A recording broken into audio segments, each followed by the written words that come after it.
पितृपक्ष। अक्सर लोग इसे केवल श्राद्ध या पिंडदान का समय मानते हैं, लेकिन असल में पितृपक्ष केवल एक धार्मिक अनुष्ठान नहीं है, ये एक जीवन दर्शन है। ये हमें याद दिलाता है कि हमारी सफलता, हमारी पहचान केवल हमारी खुद की मेहनत का नतीजा नहीं है। इसमें उन लोगों का भी योगदान है जो अब हमारे बीच नहीं है। रामायण का वह प्रसंग याद कीजिए जब वनवास के दौरान माता सीता ने गया धाम में अपने ससुर राजा दशरथ का तर्पण किया।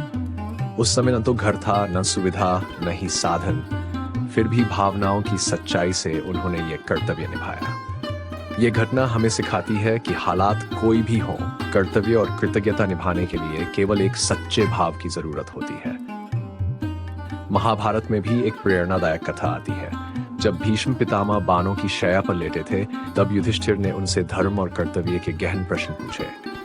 पितामह ने अपने अनुभवों के आधार पर अपने सही और गलत निर्णयों के विषय में बताते हुए उनके सभी प्रश्नों का उत्तर दिया। पितामह ने मृत्यु का इंतजार किया ताकि सही काल अर्थात उत्तरायण के आने पर वे प्राण त्याग सकें। इस कथा में आज के युवाओं के लिए सबसे बड़ा संदेश यही है कि चाहे करियर हो, रिश्ते हो या जीवन, धैर्य के साथ सही समय पर सही निर्णय ही सफलता दिलाते हैं। आज की युवा पीढ़ी सोच सकती है कि हमारा इससे क्या लेना देना, लेकिन जरा सोचिए, हर स्टार्टअप फाउंडर, हर यंग अचीवर जिसके किस्से हम सुनते हैं, उनकी जड़ें भी त्याग और बलिदानों से जुड़ी होती हैं। किसी के पापा ने पढ़ाई के लिए एक्स्ट्रा शिफ्ट की होगी, किसी माँ ने अपनी इच्छाएं त्याग दी होंगी। पितृपक्ष हमें ये याद दिलाता है कि जब हम अपनी मेहनत से आगे बढ़ें तो अपने बुजुर्गों के सपनों और त्याग को भी साथ लेकर बढ़ें। तो इस पितृपक्ष केवल अनुष्ठान न करें, अपनी जड़ों को याद करें, बड़ों की सेवा करें,